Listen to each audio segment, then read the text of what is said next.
Okay, first things first, I would like to start this video by saying I am at the mercy of this baby, and I may need to adjust, stop the video, or just edit some things, so just bear with me. If you're a mama or about to be a mama, you'll know what I'm talking about, or you'll get to know what I'm talking about. But this is my birth story, and we're going to do a little postpartum update also. If you're new around here, hi, my name is Cassidy. I like to talk all things homemaking and motherhood here on this channel. If that is of interest to you, then I would love for you to subscribe and support me by liking this video, and maybe share this video with a soon-to-be mama you know. Now, let's go ahead and get into this and not waste any time. I want to just first say thank you for everybody who has supported me thus far and who has just commented and encouraged me and prayed for me during this time. This was my 7th pregnancy, and there was just some complications, nothing serious, but just some complications and some worries from past deliveries. And so I just really am so appreciative and thankful to any family and friends and supporters who encouraged me along the way. So that is that. Now let's go ahead and talk birth story. So this is my 7th pregnancy. Like I said, I was due the 11th of July. Due to my 5th baby, my daughter Evelyn, being 9 pounds 10 ounces at birth, and on her due date, they were, and shoulder dystocia. So shoulder dystocia is when their shoulders get stuck when they're coming out vaginally, and that was a concern of my doctors. Also her size, obviously. And then my 6th son was delivered by C-section because he was engaged with his arm up by his head. So my 5th and 6th deliveries were complicated as far as like it wasn't textbook. And so that kind of had my doctor concerned and just had me on the watch list for everything. So I went in for a growth scan at 38 weeks, and he was already, I believe, 8.5 pounds at the time. No, 8 pounds, like 3 ounces, something like that. And so my doctor wasn't really worried. I wasn't too worried, but I kind of wanted to take just an initiative with helping my body, encouraging my body to deliver when it was ready, instead of, or maybe just encouraging and kind of pushing a little bit without like being drastic.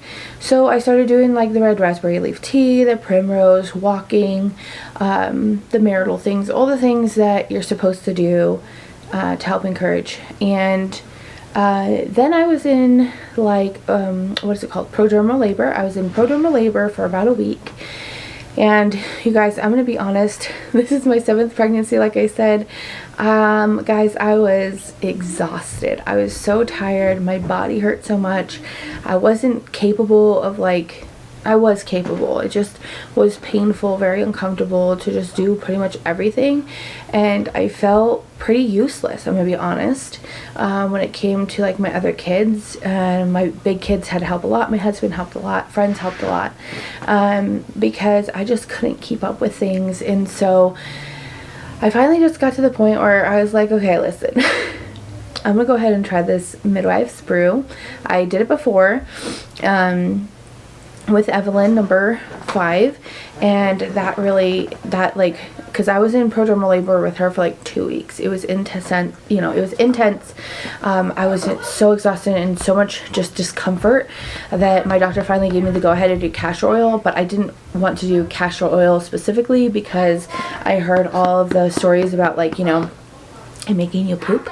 And so I decided to do the midwife's brew because out of the research that I did and people I've talked to, it really did stop that kind of symptom from happening. And so I went ahead and tried it. It was successful. I had a great experience. So I thought I would go ahead and try it with this guy. There was just a lot going on, and I figured, why not? We can just try, and if my body's not ready, my body's not ready. And so I went ahead and did it on my birthday, actually, July 5th, at about 9 o'clock at night. And then around 2:33 a.m. on the next day, the 6th, I started to experience contractions, like regular contractions, where they were probably every 3 to 5 minutes apart, before I called the doctor, because I just, like, they weren't really painful, but they were close enough together, and because my hospital was 45 minutes away, I wanted to make sure that I had enough time to get there with no complications, no baby on the side of the road or born in the van or something like that. And so I went ahead and called and just checked it, and they said, you know, basically, like, worst case scenario, they keep me a little bit longer because we're so far away, or they send us home. And I talked to my husband and just figured, you know, we decided it was better safe than sorry to just go in and see what's going on. So we went in, and I was dilated to about 3, and my contractions were consistently like every 3 to 5 minutes, or sometimes even like closer than that. And probably half an hour after they started monitoring me, after I got there, they really slowed down. So then it went to like every 5 to 7 minutes, but they were consecutively happening. They stayed at that, like, I was progressing, so they decided they're going to go ahead and keep me because I was progressing, but they were really far away. So I stayed at like a 3-4 range for like 5 hours. And so they, you know, if you've watched any of my other videos, I've talked about not wanting any interventions because I felt like it really did lead to some of the complications that I had in... I'm going to close this door because my kids are loud.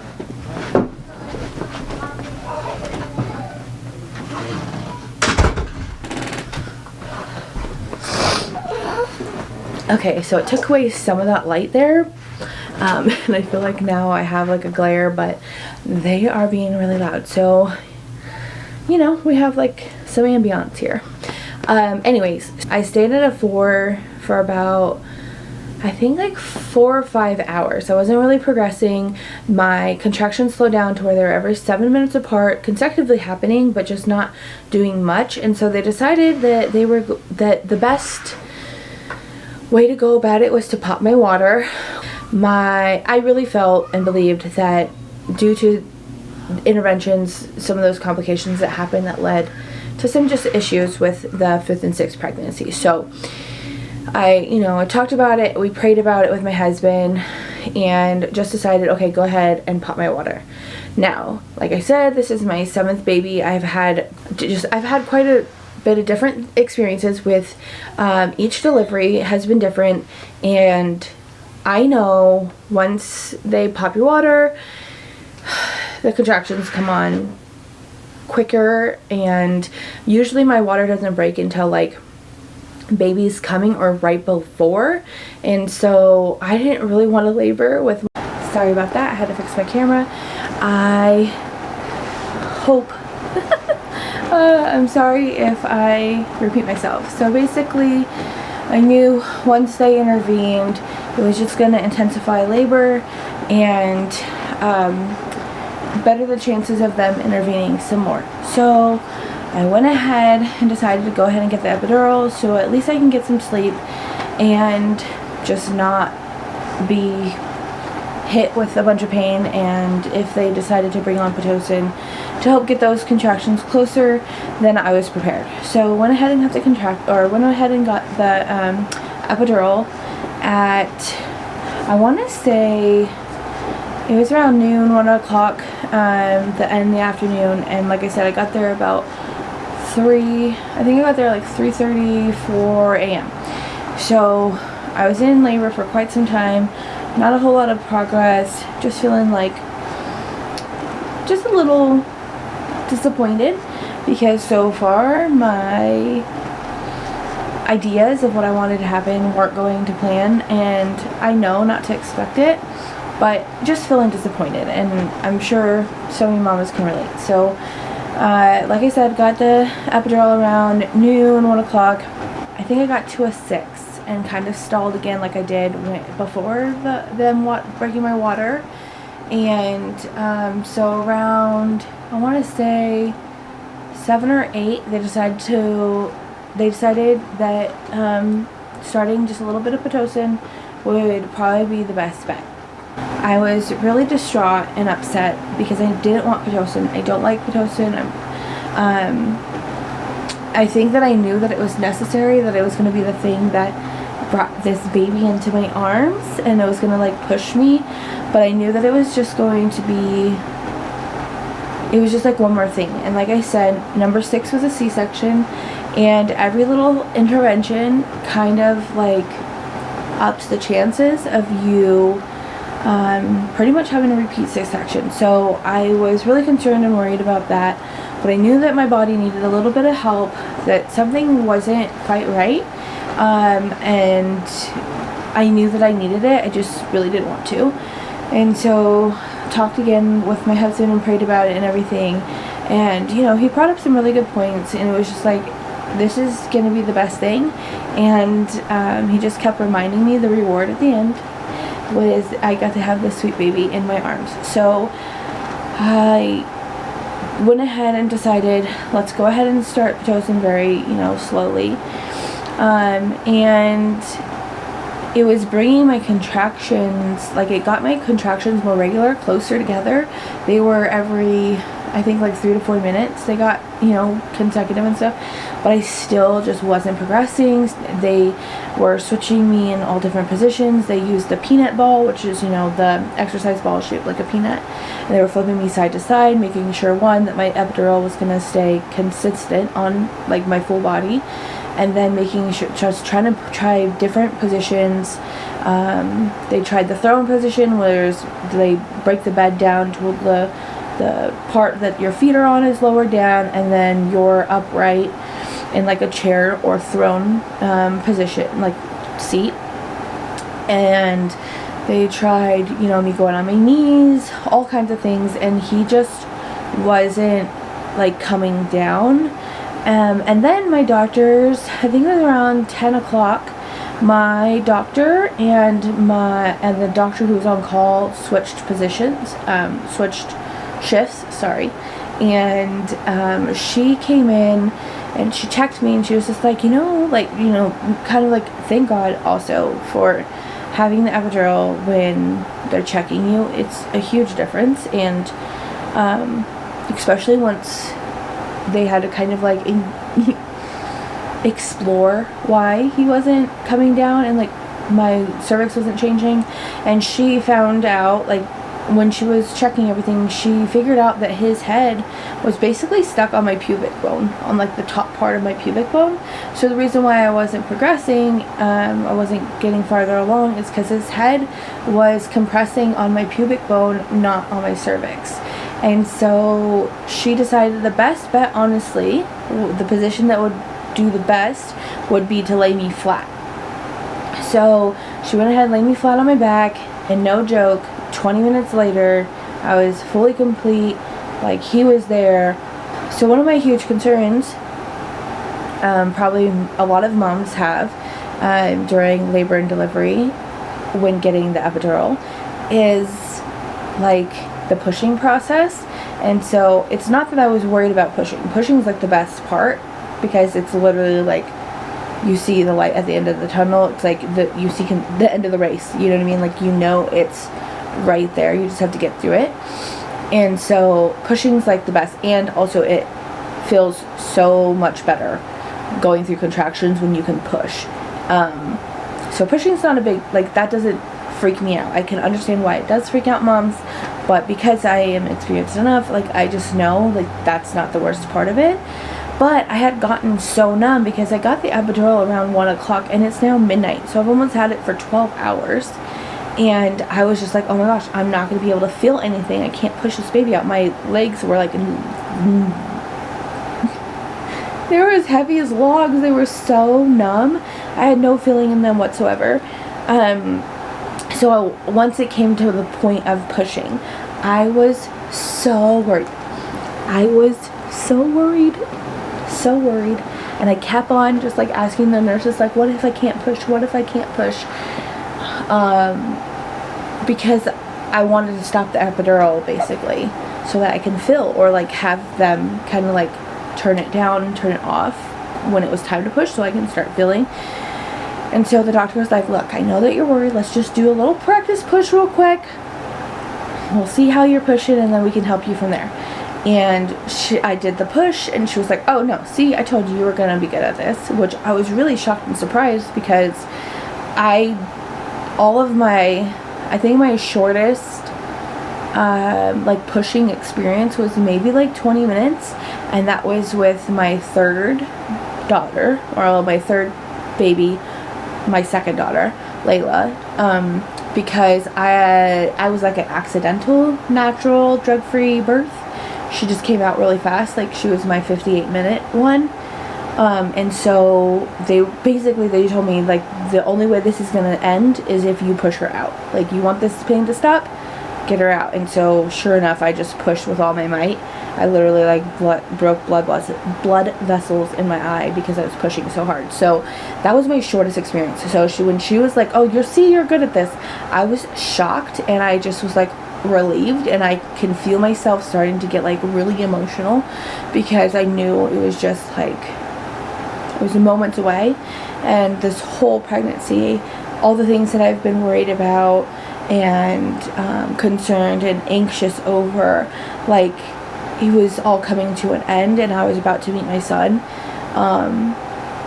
and I wasn't going to have trouble doing that. Like, I was going to be able to get through this pregnancy and labor and delivery without any complication. And I was like, emotional is like such an understatement of a word. But anyways, so she was like, see, I told you you're gonna be good at this, let me just, stop right there, let me go ahead and get this on. And like 2.5 pushes later, he was out and on my chest. And when I say I broke down and just, I was flooded with emotions. I remember singing the doxology, just like being so thankful to God that not only was it over and I had my sweet little baby in my arms and he was here, but it was like, as I'm holding him and I'm just like crying and just so thankful that it's over and he's here and everything, like he's safe and it's good and I'm not gonna get a C-section, and he didn't get stuck and he didn't look huge, he looked actually pretty small. That she let me know, and no tears, which I was like, oh my gosh, like that's huge, praise God, thank you. And then I'm holding him and they're like massaging, which is the worst part. The absolute worst part is when they massage your uterus after. Like, it just sucks, and everybody knows it sucks, and they feel bad for doing it, but they have to do it anyways. She's doing that, and she's like, I'm not seeing any clots or any bleeding issues, which was a huge deal with my delivery with my 5th child, Evelyn.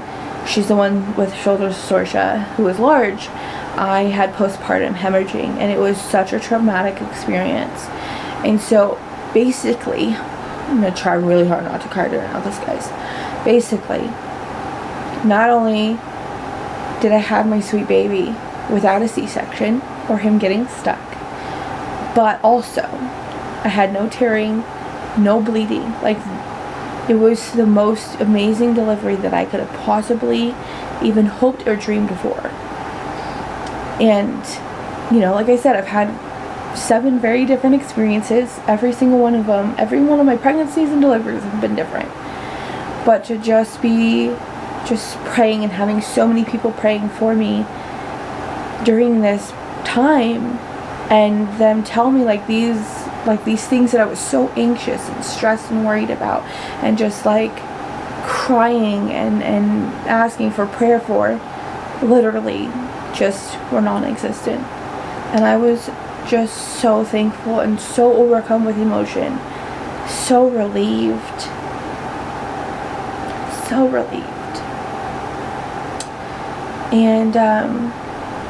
and you guys, like, I can't even, I don't know how to express like the gratitude that I had to not only the nurses and the doctor who took over, to my husband, to my friends, to my family, to my support, to just like, I was just so overcome with gratitude, and mostly to God, obviously, but it was just the best experience.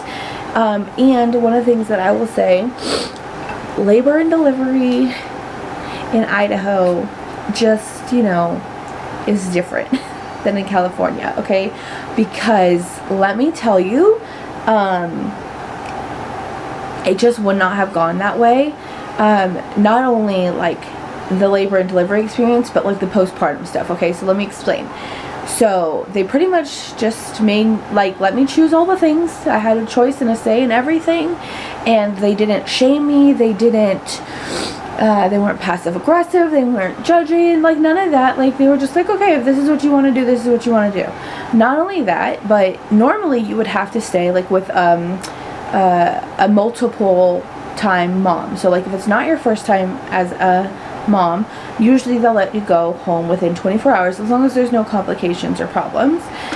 You just have to like check the boxes. I went ahead and take off my glasses because I'm a little bit closer up.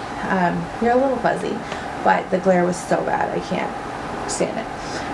But we're gonna switch it up a little bit because somebody was stirring. So basically I gave birth at I think like 12:30 midnight, like 12:30 on the 6th of July, and they let us go home around 1 p.m.